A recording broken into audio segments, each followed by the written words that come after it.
Pensionet me Italinë, ja çfarë përfitojnë emigrantët. Më 1 qershor hyn në fuqi marrëveshja për njohjen e pensioneve me Italinë. Lajmi u bë i ditur një ditë më parë nga kryeministri Edi Rama. Por çfarë parashikon marrëveshja e cila është nënshkruar që në 6 shkurt të vitit 2024? Kjo marrëveshje u jep mundësinë emigrantëve shqiptar që të trajtohen me pension në Itali dhe në Shqipëri në të njëjtën kohë.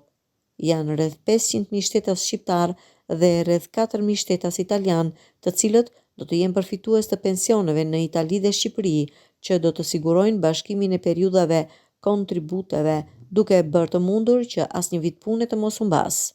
Por cilat janë përfitimet konkrete të emigrantëve? Shqipëria njihet si një vend që ka emigracion shumë të lartë në shumë vende të botës. Sa marrëveshje për njohjen e pensioneve ka nënshkruar deri më tani vendi ynë.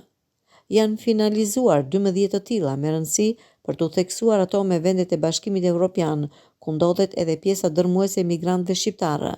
Ndërkohë që janë drejt finalizimit 4 marrëveshje të tjera, kryesisht me vendet e Ballkanit. Por ka raste si Greqia, ku ndodhet edhe numri më i madh i emigrantëve shqiptar, me të cilët ne nuk kemi ende një marrëveshje për pensionet me këtë shtet, nuk ka ende dritë në fund të tunelit, ndërsa po negociohet me Serbinë dhe Poloninë, dhe negociatat për marrëveshjet e pensioneve pritet të nisin edhe me Danimarkën, Spanjën, Sloveninë dhe Moldavinë. Kjo pavarësisht se këto shtete kanë një peshë shumë të vogël për sa i përket numrit të emigrantëve shqiptarë.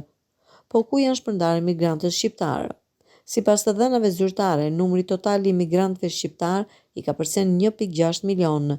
Pjesa më e madhe e tyre jeton në Itali, pasuar nga Greqia dhe Shtetet e Bashkuara të Amerikës.